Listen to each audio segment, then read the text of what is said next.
Bienvenue à tous dans l'émission. Ici Danny Haiphong. Comme vous pouvez le voir, le colonel Lawrence Wilkerson est avec moi pour passer en revue les derniers développements. Cette fois, nous commençons en Ukraine. Hier, la Russie a frappé Zaporizhia, la partie de Zaporizhia contrôlée par l'Ukraine, ainsi que Kiev, avec des frappes de missiles et de drones. Il y a eu au moins une centaine de drones et des dizaines de missiles, dont des missiles Zircon, des missiles hypersoniques. Mais l'information majeure, c'est que la Corée du Nord, selon Volodymyr Zelensky et les services de renseignement ukrainiens, a également fourni des missiles balistiques à la Russie, et que ceux-ci ont été tirés lors des frappes d'hier.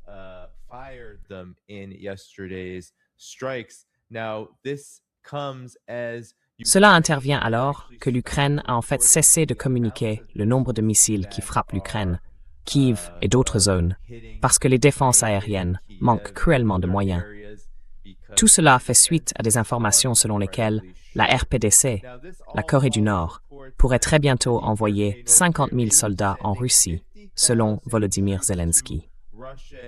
En 2024, colonel Wilkerson, vous vous souvenez peut-être que nous avions beaucoup parlé de l'offensive de Kursk et de l'envoi de troupes par la RPDC à cette époque.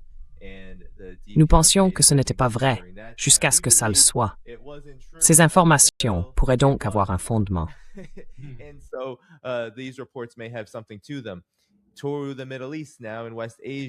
Passons maintenant au Moyen-Orient, en Asie occidentale. Des médias israéliens ont révélé quelque chose que personne d'autre ne rapportait. L'Iran tirerait en fait sur des navires américains chaque nuit, dans le détroit d'Ormuz et autour, et Washington lui-même dissimulerait très mal ses tirs. Et au Moyen-Orient également, chaque jour, y compris au cours des dernières 24 heures, Ansar Allah, au Yémen, a pris pour cible des navires commerciaux saoudiens dans le détroit de Bab el-Mandeb, touchant l'un d'eux plus tôt aujourd'hui. Alors, colonel Lawrence Wilkerson, merci de revenir parmi nous. Quelle est votre réaction à ces développements, en particulier à l'état du conflit en Ukraine et à ces informations sur l'implication de la RPDC? Sommes-nous dans la Troisième Guerre mondiale? Eh bien,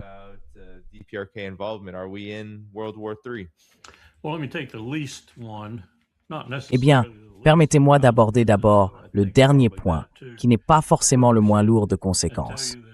Enfin, je pense que si, probablement. Ce matin, j'ai appris que les Saoudiens avaient déployé des ambulances au Yémen pour tenter de récupérer, soigner et ramener sur le sol saoudien des soldats grièvement blessés, ainsi que ceux qui ont été tués. Le Royaume fait donc, en quelque sorte, quelque chose que je ne pensais pas qu'il ferait. Ils adorent piloter des avions de chasse et larguer des bombes depuis les airs. Ils n'aiment pas combattre au sol et ils ne sont pas très bons à ça, mais ils le font quand même. Et apparemment, d'après les informations, ils sont en train de se faire sévèrement battre.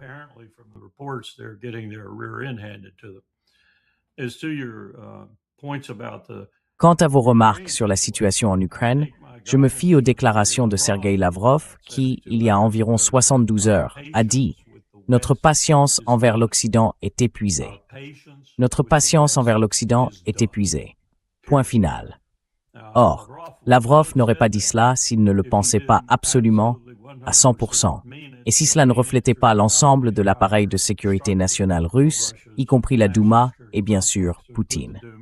Ce qui se passe maintenant, après qu'ils ont pratiquement anéanti toutes les cibles restantes d'origine ukrainienne, c'est qu'ils frappent des cibles de l'OTAN à l'intérieur de l'Ukraine. C'est la deuxième étape, si vous voulez. Avant, ils frappaient des cibles ukrainiennes en Ukraine. Maintenant, ils frappent des cibles de l'OTAN en Ukraine. Et à vrai dire, il ne reste pas beaucoup de cibles viables.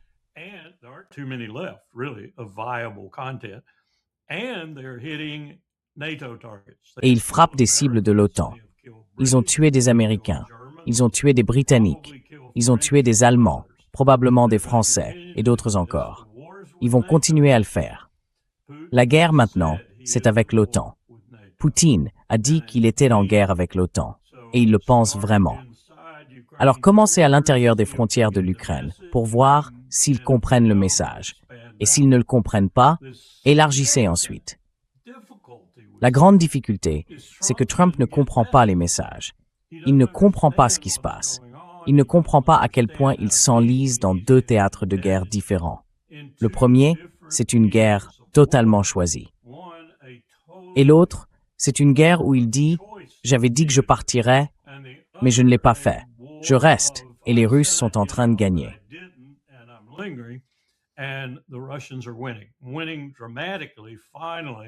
Gagner de manière décisive, enfin. En coupant Odessa et les ports voisins d'Odessa, et en ne laissant pratiquement rien à l'Ukraine, si ce n'est la possibilité pour Zelensky de réclamer à grands cris un cessez-le-feu. Il peut faire voler des drones toute la journée et attaquer des moyens russes. Ça ne servira à rien. Ils ont perdu la guerre. Et il serait temps que quelqu'un l'admette, avant que la déclaration de Sergueï Lavrov ne s'étende au-delà des frontières de l'Ukraine. Et il serait temps aussi d'arrêter celle qui se déroule en Asie du Sud-Ouest. Mais celle-là est encore plus impossible à arrêter, parce que Trump y met toute sa personnalité, tout son caractère, toute sa relation avec Bibi Netanyahou. Ce qui reste étrange pour moi, c'est l'influence que Bibi a sur lui.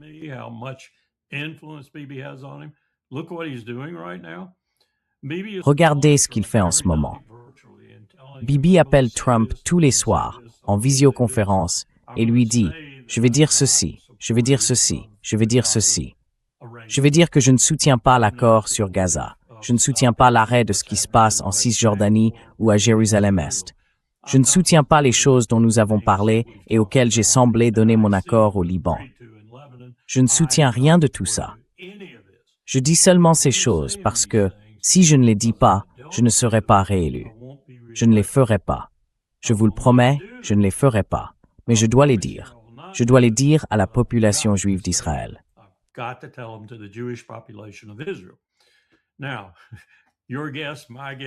Maintenant, vous comme moi, pouvons nous demander si Netanyahou pense vraiment ce qu'il dit quand il affirme qu'il ne les fera pas.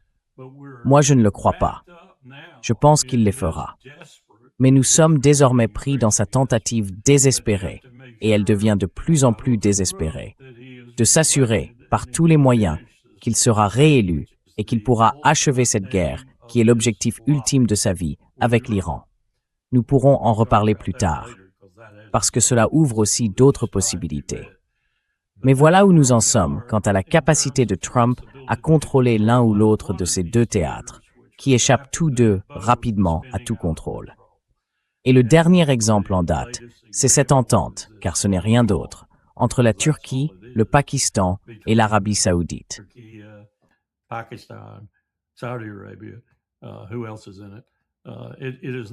Qui d'autre en fait partie? Ce n'est pas... Vous savez, j'ai dû l'expliquer ce matin. L'article 5, même dans le traité de l'OTAN, ne veut pas dire qu'une attaque contre l'un est une attaque contre tous, et qu'on répond immédiatement. Ça veut dire que dans le cas de tous les pays, ils consultent leurs propres décisions. Dans notre cas, c'est le Congrès, en théorie. Donald Trump semble avoir contourné cela, mais Biden avant lui aussi. Et une fois que ces procédures constitutionnelles ont déterminé qu'elles approuvaient la guerre, alors vous pouvez honorer votre engagement envers l'OTAN. Eh bien, cette entente est encore plus compliquée que ça. Donc, il ne se passe pas grand-chose à ce sujet, sauf que les Saoudiens se font botter le cul.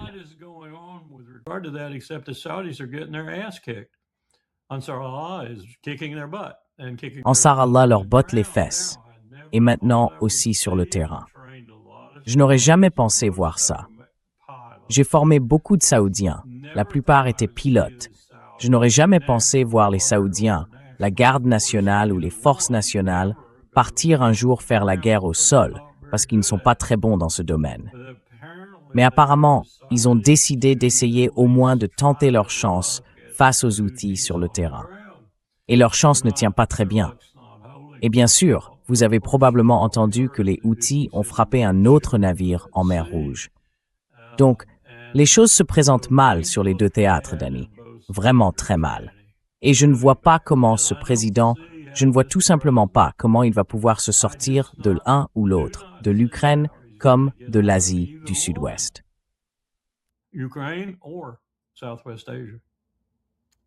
Well, before we get Eh bien, avant d'aller plus loin sur l'Asie du Sud-Ouest, colonel Wilkerson, je voulais vous poser une question.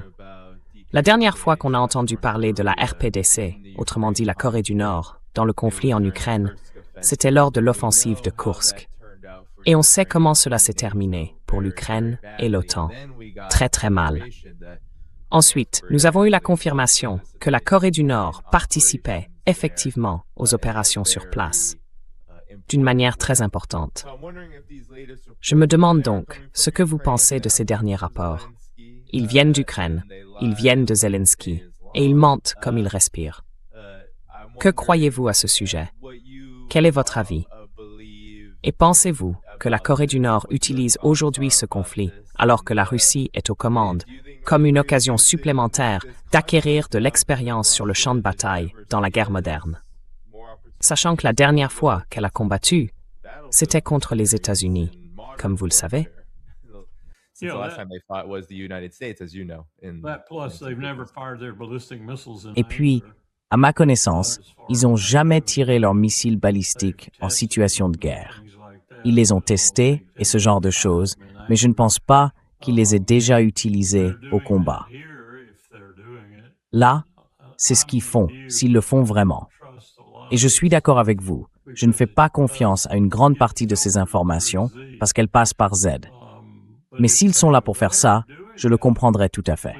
Ils n'ont pas l'occasion d'essayer leurs missiles balistiques sur un véritable champ de bataille. Donc là, ils les essaient. Et je ne reproche pas à Poutine d'accepter leur aide, parce qu'il se rapproche maintenant du coup de grâce.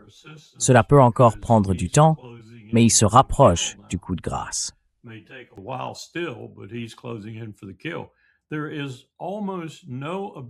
Kiev, l'Ukraine, n'a presque plus aucune capacité aujourd'hui d'abattre quoi que ce soit que la Russie envoie. Ils peuvent lancer quelques moyens limités, comme des drones et ce genre de choses, peut-être conçus pour viser ceci ou cela de manière ponctuelle. Mais en termes de supériorité aérienne, voire de maîtrise totale du ciel, la Russie y est pratiquement parvenue. Ils peuvent voler en toute impunité. Ils peuvent tirer des missiles en toute impunité.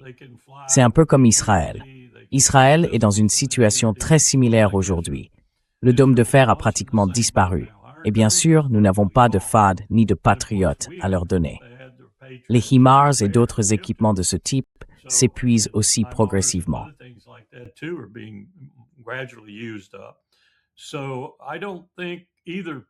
Donc, je ne pense plus à aucun des deux endroits, Israël ou l'Ukraine. Et le premier, nous pourrons en reparler parce que cela, à mon avis, ouvre clairement la voie à quelque chose de très désastreux concernant Israël. Et Netanyahou, une fois encore, en parle dans son cercle rapproché. Il parle de la grande surprise. Une situation très dangereuse est en train de se développer là-bas. Mais pour ce qui est de la Corée du Nord, votre question initiale, ils acquièrent de l'expérience sur le champ de bataille s'ils participent. Et je comprends parfaitement pourquoi leurs missiles seraient là-bas, parce que c'est la première fois qu'ils ont l'occasion de les tirer en conditions réelles et de voir s'ils atteignent leur cible à temps et avec précision et s'ils explosent. Et c'est une question essentielle quand on est dans la situation de la Corée du Nord et qu'on ne l'a jamais fait.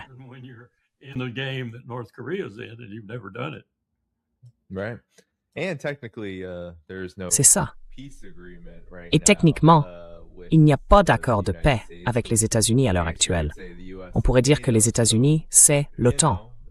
Donc vous savez, la RPDC, la Corée du Nord, se prépare en permanence à la guerre, étant donné qu'il ne s'agit pour l'instant que d'un armistice. Ici, dans le Kyiv Independent, c'était le premier article sur le sujet. Je me demande si vous pourriez nous aider à comprendre ce que sont ces missiles, colonel Lawrence Wilkerson. Et pour les personnes qui ne le sauraient pas, il est question d'un rapport de l'Ukraine, de son armée de l'air, indiquant qu'elle a repéré des missiles balistiques KN-23 d'origine nord-coréenne, ainsi que des Iskander et des Irgin russes. Qu'est-ce qui rend ces missiles particulièrement difficiles à contrer, particulièrement dévastateurs? Surtout compte tenu du fait que selon tous les rapports, l'Ukraine n'a pratiquement plus de défense aérienne. Très très peu. Et que celles qu'elle possède ne sont vraiment efficaces que contre les drones, pas nécessairement contre ce type de missiles. Alors, aidez-nous à comprendre ce que sont ces missiles. Well, the North Korean ones, as far as I know, Eh bien, les missiles nord-coréens, à ma connaissance, et je ne suis pas expert des missiles balistiques nord-coréens, mais enfin, je ne devrais pas dire ça, celui sur lequel il placerait très probablement une ogive nucléaire. Je le connais un peu. Mais les autres sont plutôt ce que j'appellerais des copies de missiles russes ou chinois, ou dans un ou deux cas, des modèles nord-coréens originaux. Ce sont ceux-là que je m'attendrais à les voir tester, n'est-ce pas? Les modèles russes, ils les connaissent, parce que ce ne sont que des copies. Et les copies chinoises, ils savent qu'elles fonctionnent, puisqu'elles fonctionnent pour le fournisseur, ou, dans le premier cas, pour le concepteur. En revanche, ils ne savent pas si ceux qu'ils ont eux-mêmes construits fonctionnent, ou bien ils les ont testés dans certains cas. Pour les missiles tactiques, c'est encore moins le cas que pour les missiles stratégiques qu'ils tirent périodiquement.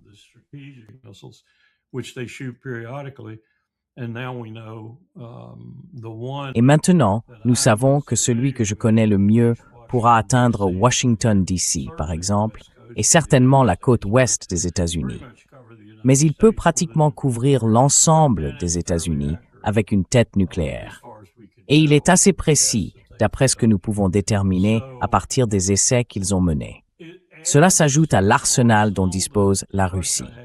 Cela donne à la Corée du Nord de l'expérience avec des catégories de missiles pour lesquelles elle n'avait jusque-là qu'une expérience des essais. Et normalement, pour eux, leur zone d'essai se trouve en pleine mer. Ce n'est donc pas beaucoup plus difficile, mais c'est un peu plus complexe quand on vérifie la télémétrie et qu'on observe la configuration réelle de frappe. Et si, par exemple, il s'agit d'une tête conventionnelle, ce qui est le cas pour la plupart de ces missiles, sinon tous, alors on veut voir à quoi ressemble le schéma d'impact, et ainsi de suite.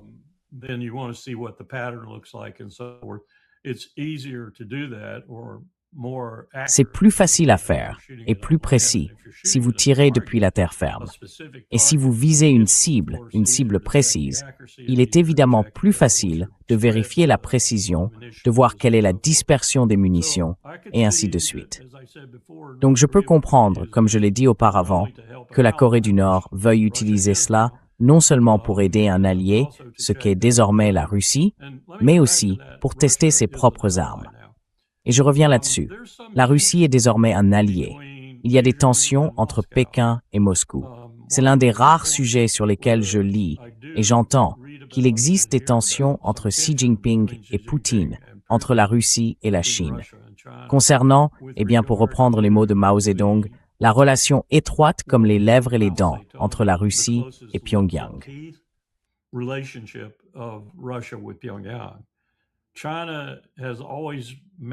La Chine a toujours réussi à maintenir une certaine circonspection et une certaine distance vis-à-vis de Pyongyang. Cela ne veut pas dire qu'elle ne considérait pas la Corée du Nord comme une entité qu'il valait la peine de soutenir, de temps à autre, sur différentes questions. Mais son inquiétude à l'égard de la Corée du Nord est bien plus aiguë, si vous voulez, que celle de la Russie, apparemment aujourd'hui en particulier. Et donc, elle ne voit pas particulièrement d'un bon œil le rapprochement entre Poutine et Kim Jong-un, entre Moscou et Pyongyang. Et me dit-on, ce n'est pas un facteur de rupture pour l'alliance qui s'est formée là-bas et qui inclut désormais l'Iran.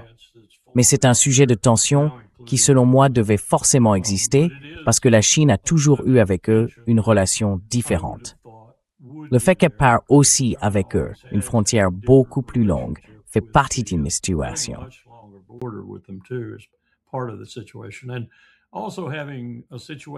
Et il y a aussi cette situation aujourd'hui où, m'a-t-on dit, en particulier le long de la rivière, des femmes des deux côtés descendaient autrefois y laver leur linge. Enfin, vous savez, c'est une rivière et il y a une rive de chaque côté. On peut y aller, laver son linge et faire d'autres choses pour lesquelles on utilise de l'eau. Aujourd'hui, elles ne le font plus parce qu'elles risquent de se faire tirer dessus. Des deux côtés, elles risquent de se faire tirer dessus. Ce n'est donc pas du tout l'atmosphère détendue que j'avais l'habitude d'observer en particulier sur le Yalu lorsque j'étais au département d'État. Maintenant, ils tuent les gens qui descendent là-bas. Ils ne veulent personne près de cet endroit.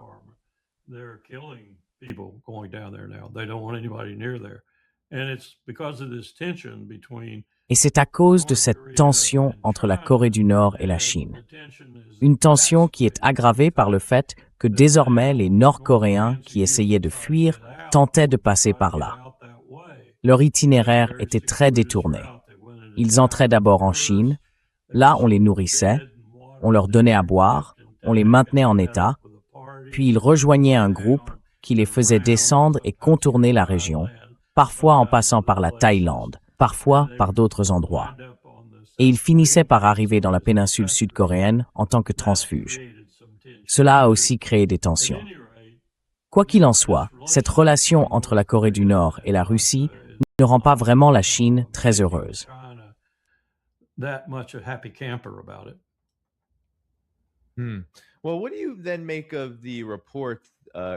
Alors, que pensez-vous de l'article du Wall Street Journal, Colonel Wilkerson, paru plus tôt en juillet, et repris par le Center for Strategic and International Studies? Il affirme que la Corée du Nord connaît en ce moment un boom économique très surprenant. Et une grande partie de cela est liée, en fait, au développement de ses liens économiques avec la Chine, notamment dans les secteurs de la technologie et des véhicules électriques. C'est ce que relevait le Wall Street Journal.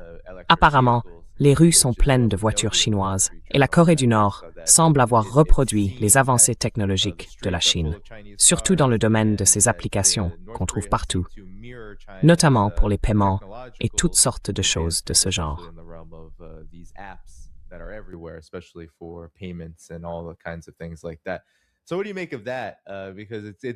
Alors, qu'en pensez-vous? Parce qu'il semble y avoir une contradiction. Bien sûr, il existe des désaccords entre la Chine et la Corée du Nord, mais on a l'impression que la Chine, la Corée du Nord, la Chine et la Russie. Oui, la Chine et la Russie, voilà. Mais tous les trois semblent se rapprocher les uns des autres. Il y a même des informations selon lesquelles la Russie aurait fourni davantage de pétrole à la Chine ces dernières semaines, en grande partie parce que la Chine a été...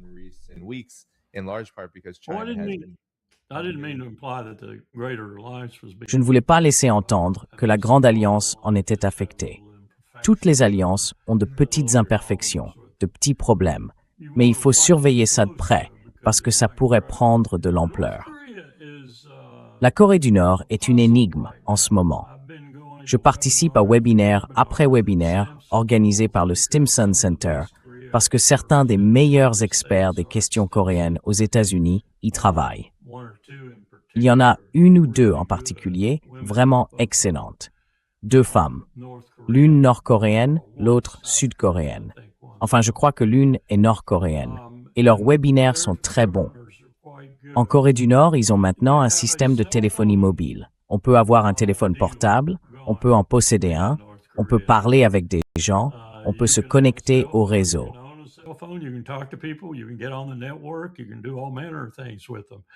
On peut faire toutes sortes de choses avec eux.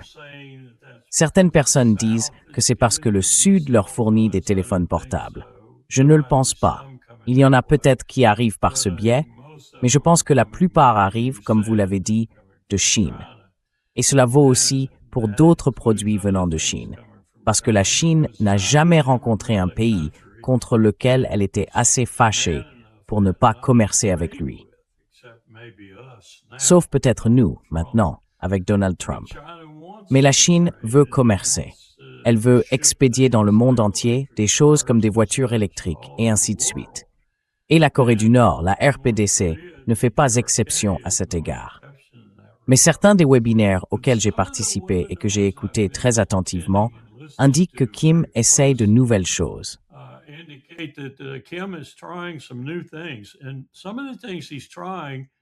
Et certaines des choses qu'il essaye de faire me parlent, parce que je me souviens du paquet de mesures économiques que nous avions élaborées en 2001 et 2002 au département d'État, avec Ken Dam, je crois, du département du Trésor. Ken était un véritable expert de la Corée. Je crois qu'il était aussi expert de Hong Kong et de la Chine. Un type bien. On trouve rarement ce genre de personnes au Trésor, avec une telle expérience régionale et géographique. Mais nous avions mis au point un ensemble de mesures qui, assez curieusement, semblent se retrouver dans ce que la Chine fait pour la RPDC et dans ce que la RPDC, sans vouloir être en reste, fait pour elle-même. Ils créent donc ces zones économiques. Ils créent de petits endroits où ils peuvent expérimenter, si vous voulez, des approches davantage orientées vers le marché.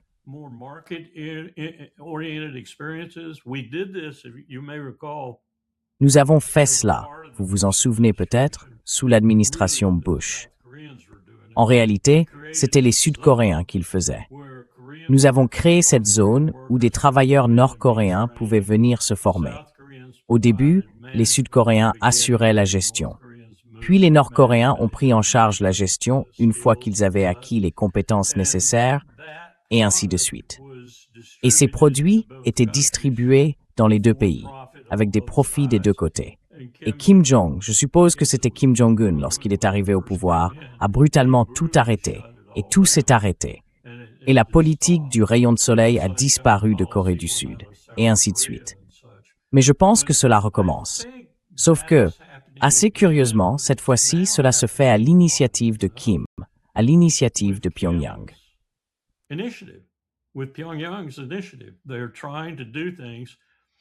Ils essaient de faire des choses, non pas pour libéraliser le pays, mais pour améliorer un peu la vie du citoyen nord-coréen moyen. C'est aussi ce que nous entendons de la part d'organisations comme Catholic Relief Services et d'autres, qui sont présentes en Corée du Nord, depuis tout ce temps, et qui y travaillent en permanence. Donc ça change. Ça change. Et peut-être que l'influence de la Russie et de la Chine y est pour quelque chose. Je pense que c'est probablement le cas. Les Chinois ont participé à toutes ces négociations.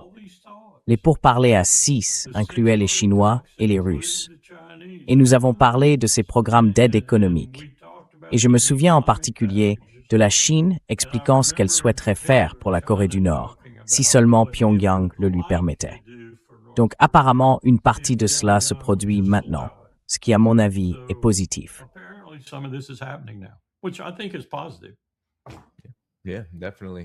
Oui, absolument. Absolument.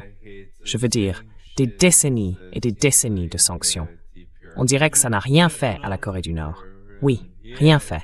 Et ils cherchent des moyens, non seulement de survivre, mais aussi de se montrer résilients face à ces sanctions. Enfin, ce n'est pas comme si ça n'avait rien fait. Il a créé une arme nucléaire. C'est vrai. C'est vrai. C'est vrai. Colonel Wilkerson, comme vous l'avez souligné au début, toutes ces guerres sont liées. Et je me demande, vous avez dit qu'il y avait 2 théâtres. Le théâtre ukrainien, qui est brûlant, et le théâtre iranien, qui reste brûlant, même s'il y a actuellement des tirs entre les États-Unis et l'Iran. Mais comment analysez-vous ce qui se passe entre l'Iran et les États-Unis? Donald Trump, littéralement, ce sont ses propres mots, affirme maintenant que l'Iran est responsable, peut-être sur le ton de la plaisanterie, peut-être sérieusement, de tous les décès survenus à Gaza, au Liban et au Yémen. Et puis, l'Iran vient de présenter un nouveau missile, ou du moins une nouvelle version améliorée d'un missile. Les États-Unis, eux, semblent manquer de beaucoup de choses dont ils ont besoin pour poursuivre cette guerre. Alors, que se passe-t-il? Où en est-on? L'Iran dit être désormais prêt à attendre que les États-Unis passent jusqu'à ce que Trump ne soit plus là. Quelle est votre évaluation de la situation?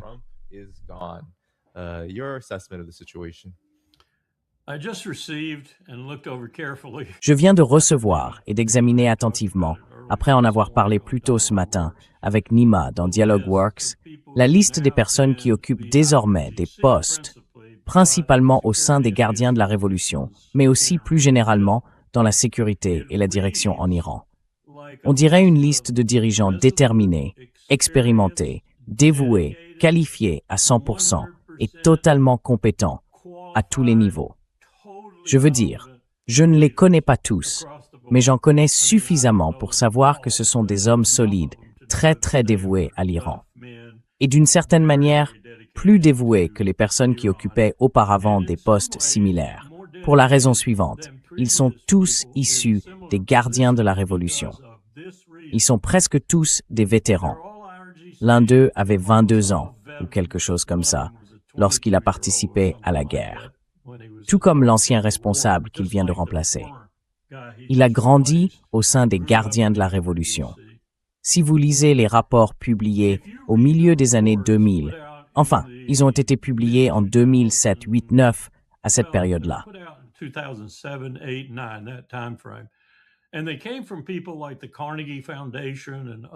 Et elle venait de gens comme la Fondation Carnegie et d'autres.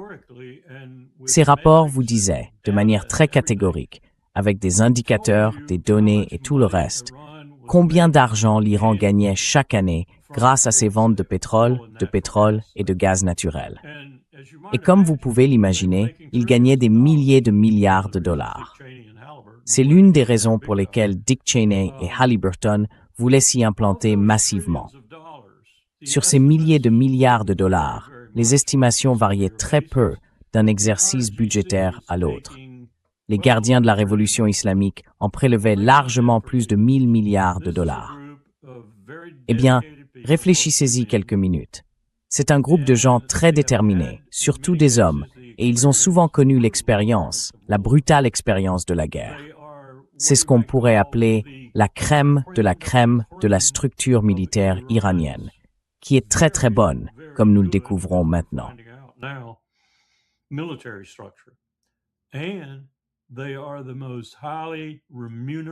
Et ce sont les personnes les mieux rémunérées d'Iran. Rafsanjani, Ahmadinejad et tous les autres. Malgré tout ça, ces gens savent où est l'argent et ils en touchent la part du lion. Autrement dit, quand on est dans cette situation, quand on est dévoué à l'État, quand on possède une grande expérience et de solides compétences militaires, et qu'on est si profondément implanté dans les revenus extrêmement lucratifs que l'Iran tire de son industrie pétrolière et gazière, on défendra cet État jusqu'à la mort, pour toujours. C'est un groupe de personnes redoutables auxquelles nous avons affaire. Et quand ils disent qu'ils sont prêts à attendre que Donald Trump soit parti, qu'il y ait un nouveau président, que les États-Unis aient complètement évacué la région, qu'Israël disparaisse, ils le pensent vraiment.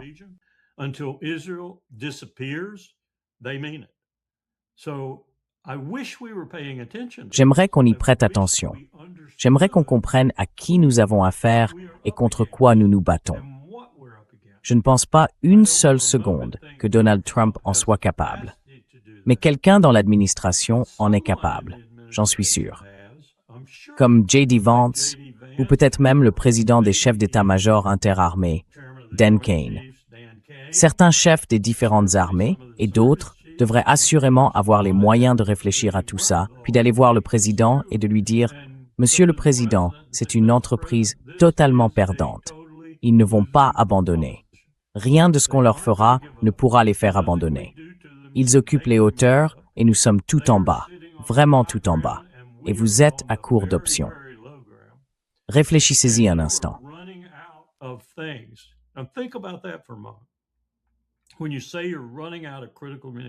Quand vous dites que vous manquez de munitions critiques, Alexus Grinkwich, le commandant du SHAPE, voit Sergei Lavrov déclarer « Notre patience avec l'Occident est à bout. » Poutine cible désormais des installations de l'OTAN connues à l'intérieur de l'Ukraine.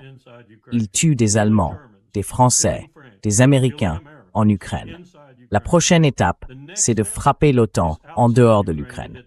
Et Grinkwich est, au bout du compte, responsable de la défense de l'OTAN. C'est le commandant du SHAPE, le chasseur. Et il nous regarde dépenser toutes ces munitions qui ne seront pas disponibles pour lui. À sa place, je piquerais une crise. Je serais hors de moi. Je mettrais Trump face à ses responsabilités. Je démissionnerais si Trump ne changeait pas le déploiement de l'armée américaine.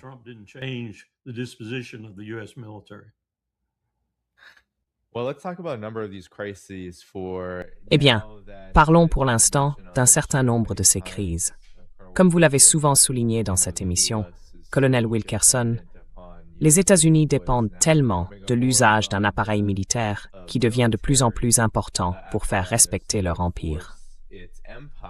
Ce que vous venez de dire est d'ailleurs tout à fait pertinent en ce moment, car des médias européens de l'establishment, comme Politico, affirment que l'Europe aussi est en train de manquer de missiles patriotes, alors que l'Ukraine se prépare aux attaques hivernales de la Russie.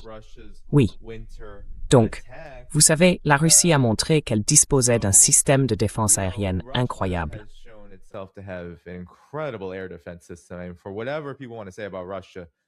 Et quoi qu'on veuille dire sur la Russie, ce qu'ils ont fait face à ces attaques de drones ukrainiennes, c'est tout simplement, enfin, je ne sais pas si on a déjà vu quelque chose comme ça. 500 drones sont tirés contre eux et 99% sont abattus dans le ciel. Oui, l'Europe et les États-Unis n'ont plus ça. Donc sur le théâtre iranien, plus de défense aérienne. Sur le théâtre européen, si la Russie devait intensifier le conflit contre l'Europe, ils seraient eux aussi comme des poissons hors de l'eau. Qu'en pensez-vous? Et ensuite, nous aborderons la crise navale, qui a aussi été rapportée récemment. Mais d'abord, votre avis là-dessus.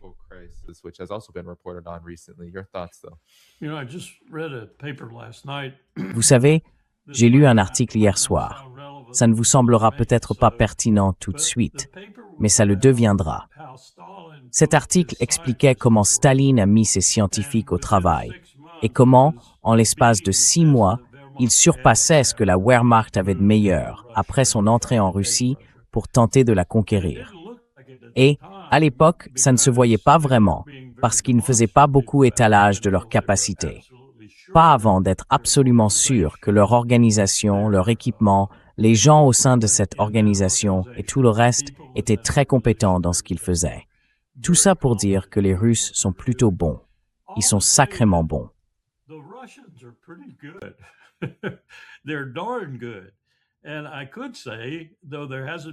Et je pourrais dire que, même s'ils n'ont pas eu autant d'expérience, ni ce facteur d'expérience, leur petite incursion au Vietnam, en 79, je crois, ne l'a pas démontré.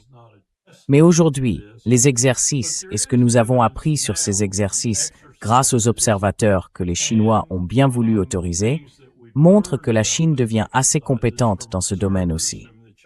Sur le plan technique, d'abord, pour produire des équipements militaires qui fonctionnent et qui fonctionnent bien, mais aussi sur le plan de l'expérience dans la manière de les utiliser. Ils organisent des exercices assez vastes, tout comme les Russes le faisaient au début des années 2000.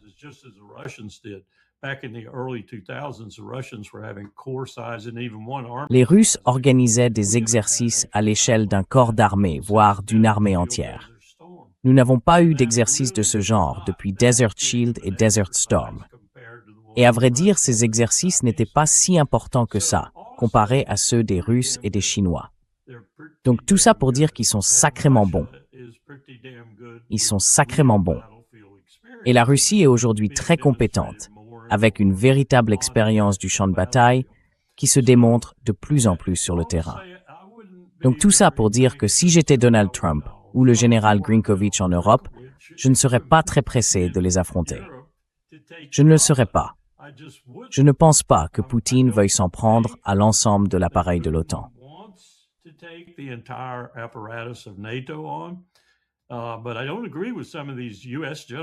Mais je ne suis pas d'accord avec certains de ces généraux américains qui diraient qu'il serait absolument stupide de faire ça, parce qu'ils se feraient démolir. Je ne le pense pas. J'ai vu des alliances essayer de se battre. J'ai lu sur 1000 ans d'histoire des alliances qui essayaient de se battre. Elles ne le font pas très bien. Et les États-Unis en particulier ne le font pas très bien. Donc c'est un monde dangereux. Je n'arrête pas de le dire. Un monde très dangereux. Et nous avons affaire à un commandant en chef incompétent, disons-le de façon un peu plus dure, un président des États-Unis complètement fou. Et dans cette bande de courtisans, je ne vois pas beaucoup d'intelligence ni de compétence pour l'essentiel.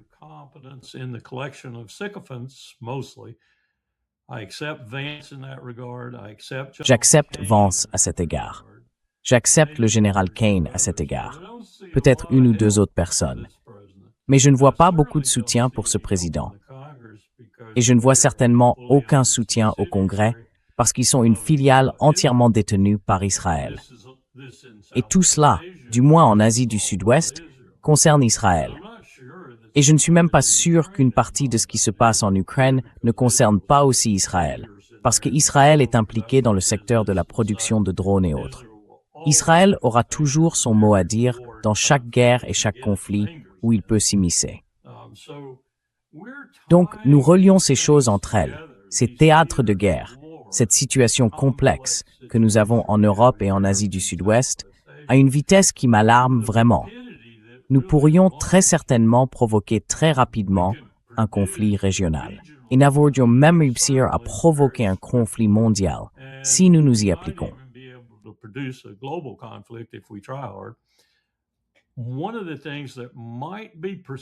L'une des choses qui pourrait précipiter ce genre de conflit, c'est ce qui se passera si l'Iran estime devoir aller plus loin dans sa liste de cibles et commencer à frapper des objectifs économiques vraiment importants qu'il n'a jusqu'ici pas visés. Et je pense clairement à ceux qui se trouvent en Arabie Saoudite, qui représentent près de 20% de diverses composantes de ce que nous appelons l'industrie pétrolière. Ce sont différentes choses, mais c'est ce que nous appelons l'industrie pétrolière. Il n'y a pas que le pétrole brut. Il y a aussi d'autres produits qui en sortent. Et je ne parle même pas de l'urée, de l'hélium et des autres substances qui en sortent et qui sont essentielles à d'autres processus dans le monde comme les engrais et ainsi de suite. Et l'hélium, bien sûr, pour les puces informatiques. Donc ça pourrait devenir très profond, très dangereux et très grave, très vite, et défend spray, et tout au prince. Et je dis cela parce que la Chine, la Russie et l'Iran, dans une certaine mesure, fonctionnent sous les exigences du conflit et en fonction de ce qu'ils ont fait pour resserrer leur économie. Mais la Russie, en partie pour cette raison, mais aussi parce que Poutine a été très habile dans la manière dont il a utilisé les sanctions américaines, notamment pour diversifier l'économie russe de façon très efficace et très saine. Et de la Chine, on n'a même pas besoin de parler. C'est la première économie du monde. Donc, nous faisons face à ce pays monstrueux, immense, le plus grand du monde, avec une population considérable, juste derrière l'Inde. Et puis, à un troisième grand pays, l'Iran, avec beaucoup de ressources naturelles, beaucoup de gens et un vaste territoire. Le tout soudé ensemble. Je n'ai même pas inclus la Corée du Nord. Nous les avons tous contre nous. Ce n'est pas bon.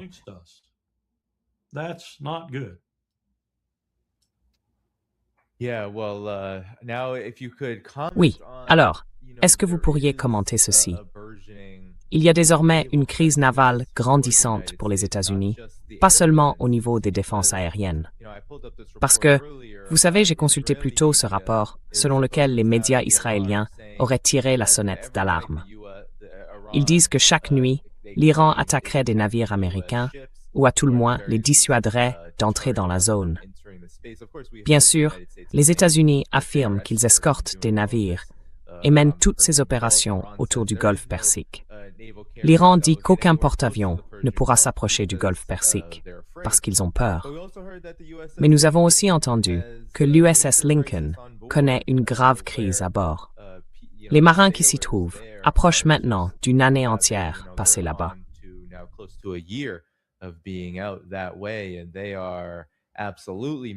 Et ils sont absolument misérables. Ils n'ont à bord rien de ce dont ils ont besoin, que ce soit de la nourriture de qualité, du dentifrice, ce genre de choses. Et le navire semble aussi tomber en panne. Des informations font état de trous dans le navire, qui seraient repérés puis dissimulés, sans être réparés. Il y a aussi d'autres problèmes liés au fonctionnement du navire, pour ses propres missions. Aujourd'hui, de nombreux parents de ces marins disent que cela pourrait être une catastrophe en devenir, avec des morts à la clé, simplement parce qu'il y a tellement de problèmes à bord. Pouvez-vous parler de la crise que traverse cette composante de la marine américaine, qui est censée faire respecter la liberté de navigation et servir aussi de plateforme de lancement pour une grande partie de la puissance aérienne des États-Unis? Que pensez-vous de ce qui se passe ici?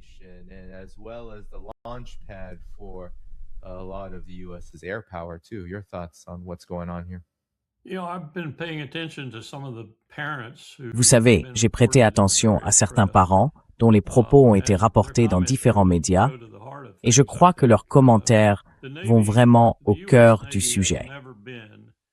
La marine américaine n'a jamais vraiment tiré les leçons de la marine britannique, si vous voulez, parce qu'elle fonctionnait de la même manière, très préoccupée par ses soldats du rang, un peu plus préoccupée par les quartiers-maîtres, leurs sous-officiers, et bien sûr par les officiers à mesure qu'ils montent en grade.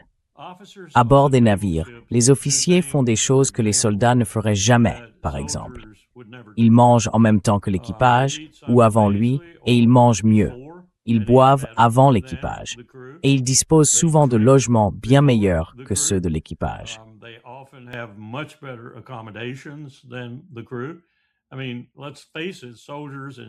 Enfin, il faut bien le reconnaître. Les soldats, et plus généralement les marines, dorment dans le même sac de couchage et sur le même sol que leurs hommes. Ils mangent la même nourriture, et ils mangent en dernier. Dans l'armée de terre, il y a un principe. Si vous faites la queue pour manger sur un terrain de combat, vous mangez en dernier. Et s'il n'y a plus de nourriture quand vous arrivez au plateau, vous ne mangez pas. C'est une règle dans l'armée de terre. C'est une règle dans le corps des marines, pas dans la marine. Vous mangez tout le temps, et vous mangez bien mieux si vous êtes officier. Et vous mangez dans des quartiers bien meilleurs que l'équipage. Bien meilleurs en termes de taille et d'ambiance, et aussi de ce qui peut vous entourer. Des rats qui courent partout, ou ce genre de choses.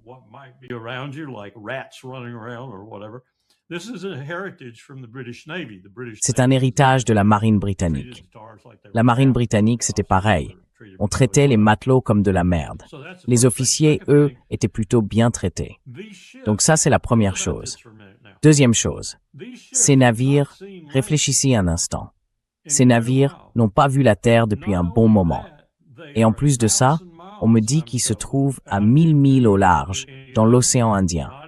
Pas dans le nord de la mer d'Arabie, ni dans la mer d'Oman, encore moins dans la zone du détroit d'Ormuz. Ils sont dans l'océan Indien, une étendue d'eau tumultueuse, et ils n'ont vu que de l'eau depuis assez longtemps, d'après mes calculs.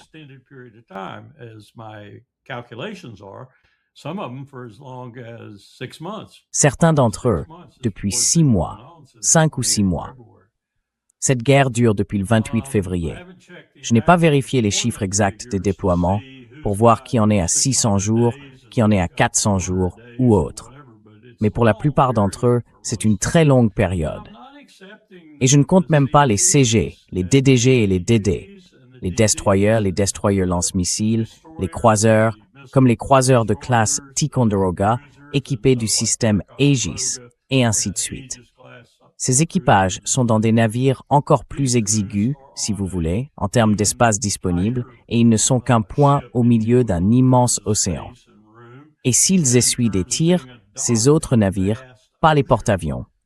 Les porte-avions ne peuvent pas vraiment être pris pour cible, parce qu'ils sont trop loin au large.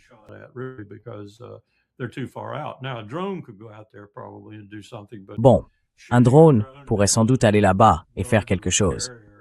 Mais abattre un drone pour un porte-avions et ses défenses, ce n'est probablement pas si difficile. Donc, il se passe toute une série de choses, mais elles sont toutes mauvaises. Elles sont toutes mauvaises pour le moral. Elles sont toutes mauvaises pour l'usure des navires. Elles sont toutes mauvaises pour la complexité des opérations.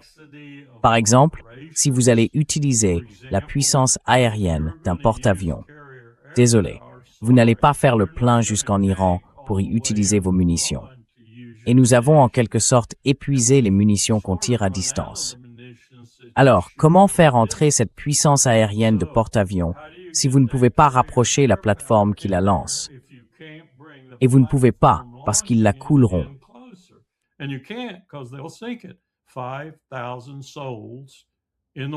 5000 âmes dans l'eau en même temps. C'est une situation très difficile.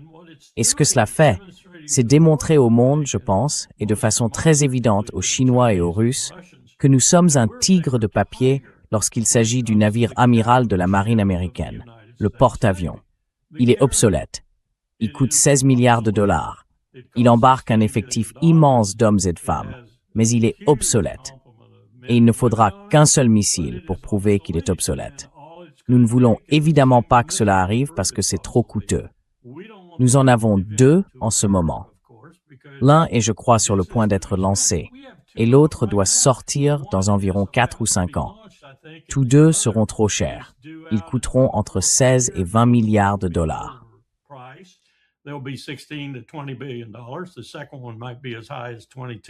Le deuxième pourrait monter jusqu'à 22, 23 milliards de dollars. Et ils ne seront pas beaucoup plus performants que ceux qui sont déjà en service aujourd'hui, lesquels sont, je le répète pour les sourds, obsolètes. Et nous attendons simplement de le prouver. Nous attendons de le prouver face à l'ennemi résolu qui nous fait face de l'autre côté du détroit d'Ormuz, l'Iran. C'est donc une très mauvaise situation, pas seulement pour Donald Trump et pas seulement pour l'armée américaine. J'ai le cœur avec eux, surtout avec les soldats et les marines qui pourraient être engagés dans une opération terrestre. Mais c'est aussi le cas pour les marins qui sont sous les ordres de gens comme Bradley Cooper, un spécialiste de la guerre de surface. Mais, vous savez, je sais tout de lui.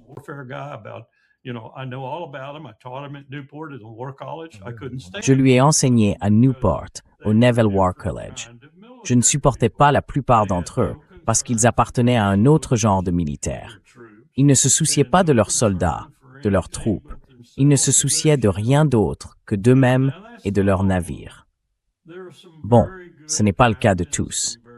Il y a de très bons capitaines, de très bons commandants et capitaines de corvettes. Mais selon moi, ils sont minoritaires quand il s'agit de prendre soin des troupes. Et l'une des façons dont cela s'est manifesté, Danny, de manière spectaculaire, c'est lorsqu'ils ont quitté Bahreïn. Beaucoup étaient des marins ou faisaient partie des effectifs de la marine, des civils, peu importe.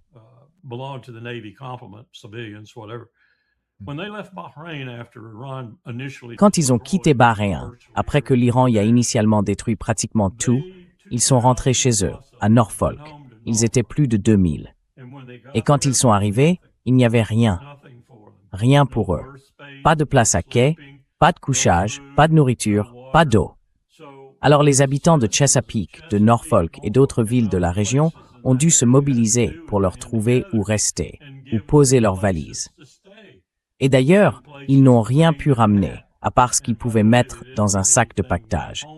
Ils ont dû laisser tout le reste là-bas, leurs biens personnels, en mer ou dans un pays étranger. Vous savez, c'est tellement absurde qu'on pourrait croire que c'est inventé.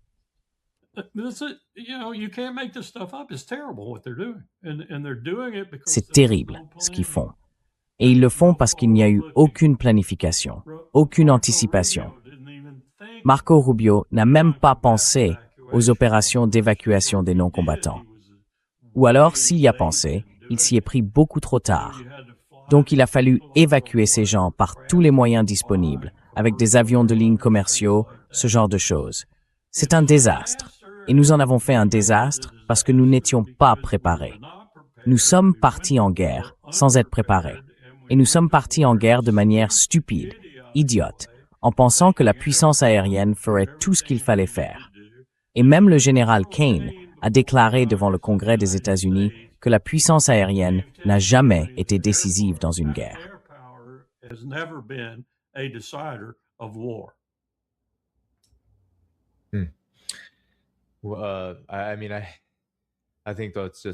Je veux dire, je pense que c'est justement ces 1500 milliards de dollars dont Exet se vante sans arrêt pour l'armée américaine. Où est passé cet argent? Exactement. C'est bien ce que je dis. Le fait que ces gens que vous avez envoyés dans l'océan Indien pour cette guerre contre l'Iran, et je veux dire, c'est un schéma qui dure depuis longtemps, soient traités davantage comme de la chair à canon qu'autre chose. Et maintenant, je me demande ce qui leur passe par la tête. Parce que, de manière générale, et je n'imagine pas que ça n'affecte pas le moral à bord d'un navire comme l'USS Lincoln, la manière dont les Américains perçoivent globalement la campagne militaire américaine en Iran n'a fait qu'empirer chaque mois depuis avril. C'est Semaphore qui le dit, donc, comme vous le savez, colonel Wilkerson, c'est lié au renseignement.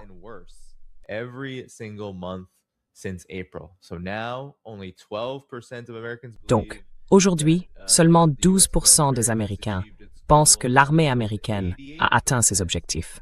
contre 4,28% qui disent non, ce n'est pas le cas. Les gens commencent donc vraiment à comprendre à quel point la situation est grave.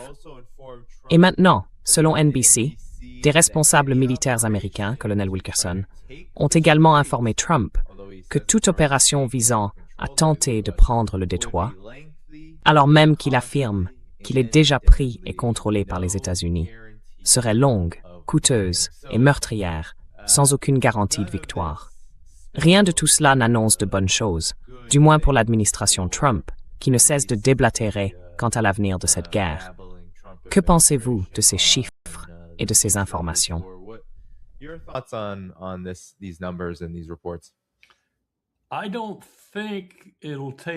Je ne pense pas qu'il faudra longtemps avant que la cote de Trump en tant que président des États-Unis reflète les sondages que vous venez de montrer. Je veux dire, je pense qu'il va tomber autour de 12%. Et ça va être dévastateur à plus d'un titre. Je déteste imaginer comment le Parti républicain pourrait gérer ça, Alan, et comment Trump pourrait les aider à le gérer. Cela pourrait provoquer de véritables troubles intérieurs. Mais je pense que c'est, au fond, la direction qu'il va prendre. J'ai appris hier, de sources compétentes, qu'il envisage sérieusement de gracier Ghislaine Maxwell.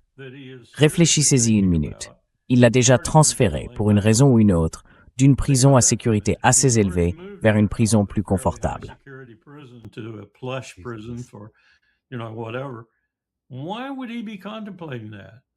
Pourquoi envisagerait-il ça, à moins qu'elle ait quelque chose sur lui et qu'elle menace de le révéler? Enfin, moi je n'y penserais même pas. Ce n'est pas comme laisser, comment il s'appelait déjà? Hernandez, le président du Honduras, qui était un trafiquant de drogue et qui a été condamné par un tribunal américain. Ce n'est pas comme lui accorder une grâce. Ah, et puis au fait, vous savez, il est actuellement sur la côte du Honduras, où il dirige une organisation qui, si j'ai bien compris, rapporte beaucoup d'argent à des gens comme la CIA, Jared, Steve et d'autres, qui en tirent des gains. Donc ça me laisse perplexe. Et puis il y a Bibi. Et ce que fait Bibi? Bibi est en train de mettre Israël en place.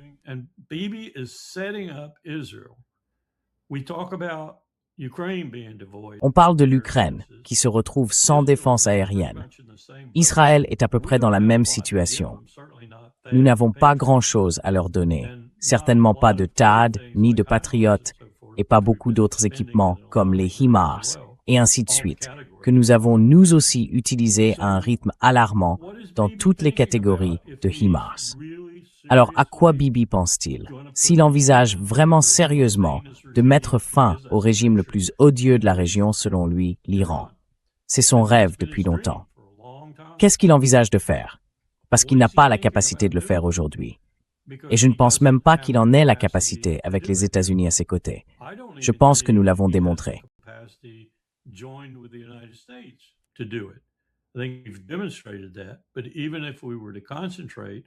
Mais même si nous menions, 24 heures sur 24, une campagne aérienne concentrée, Israël et les États-Unis ensemble contre l'Iran, je ne suis même pas sûr qu'Israël pourrait voler, parce qu'il n'a pas les produits raffinés nécessaires pour le faire.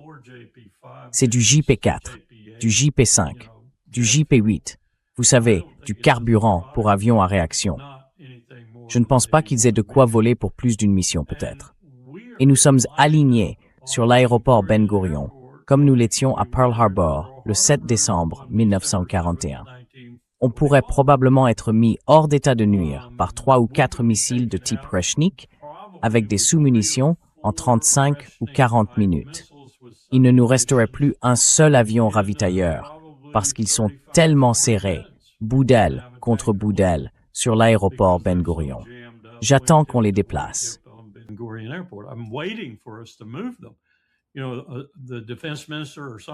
Vous savez, le ministre de la Défense ou quelqu'un d'autre, Katz ou je ne sais qui, a dit qu'il fallait les déplacer.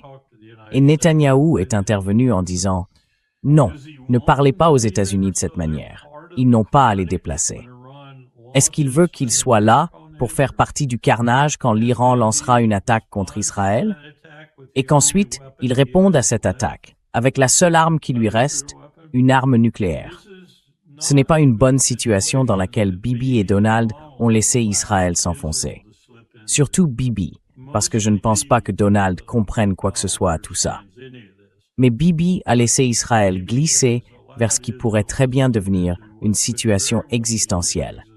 Et la seule chose qu'il ait pour s'en défendre de manière réellement efficace, ce sont les armes nucléaires.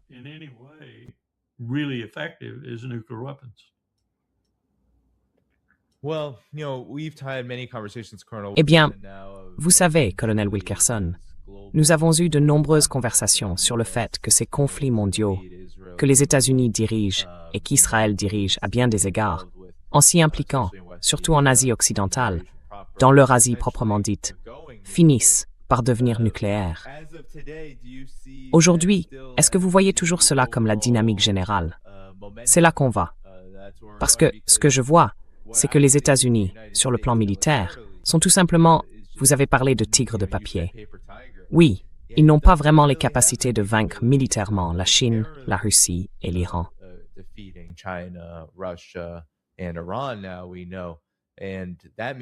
Maintenant, nous savons. Et cela veut dire que ces pays vont continuer à faire ce qu'ils font, ce qui ne plaît pas aux États-Unis, même si peut-être leur façon de faire ouvre la voie à un avenir bien plus pacifique que celui que nous avons aujourd'hui. Mais les maîtres de guerre, eux, n'aiment pas ça du tout. Alors, selon vous, vers quoi allons-nous maintenant? Peut-être que pendant les 5 dernières minutes environ, on peut en parler. Je pense que le monde est très dangereux. Je pense que nous sommes en difficulté. L'Empire, je pense que notre puissance recule rapidement.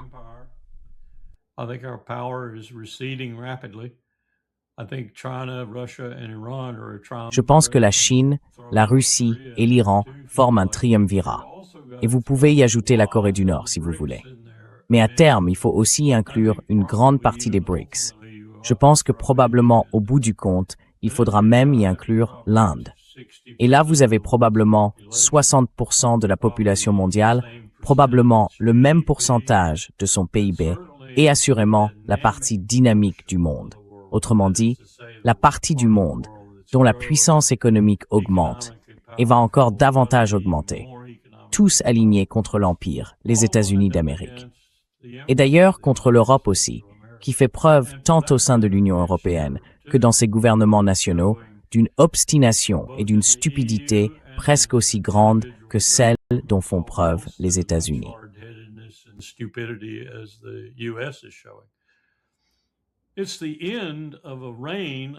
C'est la fin d'un règne, d'une longue période où l'Occident dominait. Mais ce n'est pas forcément la fin de tout. Je veux dire, nous sommes 340 millions d'habitants. Certains disent 350 millions. Moi, je pense, on est plutôt autour de 340 millions, voire moins, parce que Trump a expulsé tellement de gens et qu'il a pleinement l'intention d'en expulser des centaines de milliers d'autres. Mais nous restons une nation assez importante. Nous pourrions nous désagréger à tout moment, et nous en montrons les signes. Mais nous restons une nation assez puissante. Et il y a aussi d'autres pays dans la région. Je citerai le Brésil, bien sûr, ainsi que le Canada et le Mexique. Mais nous sommes clairement dans la partie descendante de l'échelle de puissance. Tandis que le reste du monde, à l'exception de l'Europe, qui est sur la même pente que nous, se trouve dans la partie ascendante de cette échelle.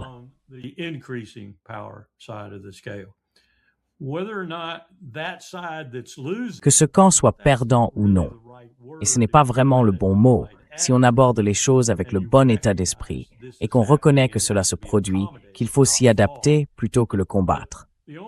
Mais la seule chose qui va sauver ce camp, qui perd, pour ainsi dire, ce sont les armes nucléaires, n'est-ce pas? Et ce n'est pas une victoire. Ce n'est pas une victoire du tout. Nous avons donc besoin de dirigeants qui commencent à comprendre cette dynamique et à s'adapter. Et il existe une voie claire pour s'y adapter, d'une manière qui serait collaborative, coopérative et efficace.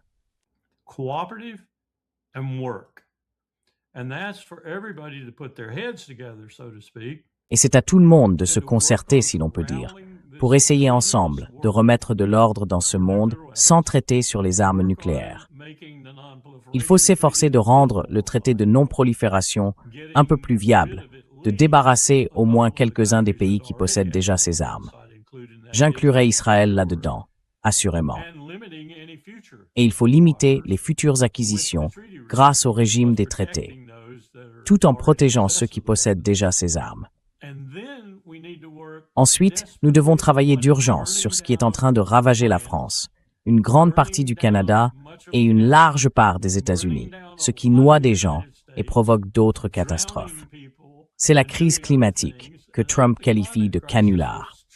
Il est aussi stupide et ignorant face à cette crise qu'il l'est face à la guerre en Asie du Sud-Ouest ou à la guerre en Ukraine.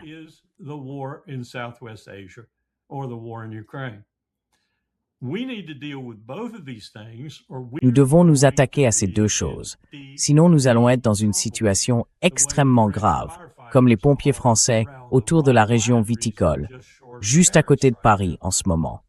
Nous sommes dans une situation désespérée. Ce sont, en un sens, des problèmes de long terme, mais pas d'un si long terme que ça.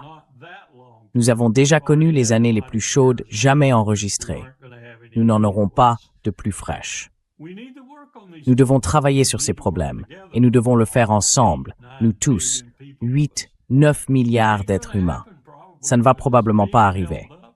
Mais en ce moment, ce qui bloque, ce n'est pas la Chine, ni la Russie, ni l'Inde, ni aucun des autres pays du monde, dans la région dynamique du monde. Ce qui bloque, c'est l'Empire et ses laquais. Et c'est un triste constat.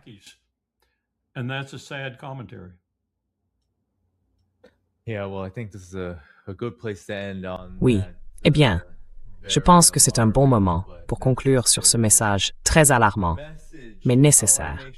Je veux m'assurer que tout le monde pense à cliquer sur le bouton « J'aime », parce que ça donnera plus de visibilité à l'émission une fois que nous aurons terminé. Et ça permettra à des personnes qui parcourent YouTube de manière informelle de découvrir l'analyse si nécessaire du colonel Wilkerson, ainsi que notre conversation. Merci beaucoup à vous deux d'être devenus de nouveaux membres. C'est très apprécié. Merci à tous les modérateurs. Merci à toutes celles et tous ceux qui ont regardé. Thanks to all the moderators. Thanks to everyone who viewed. In the video description below, you can find all the places to support this. Dans la description de la vidéo ci-dessous, vous trouverez tous les moyens de soutenir cette chaîne. Patreon, Substack et bien d'autres. Demain, je serai de retour avec notre ami commun et souvent notre invité commun, Larry Johnson, à 16h, heure de l'Est, le 12 août. Et vous savez, j'espère vous y voir tous. Aujourd'hui aussi, à 16h, heure de l'Est, Good Friends Video Geopolitics sera en direct. Le lien est également ci-dessous, aujourd'hui, le 11 août. Bon, tout le monde, on s'en va. Remerciez le colonel Wilkerson en explosant le bouton « J'aime ». Et je vous retrouve demain, le 12 août, à 16h, heure de l'Est. Salut. Prenez soin de vous, Danny. August 12th, 4 p.m. Eastern. Bye-bye. Take care, Danny.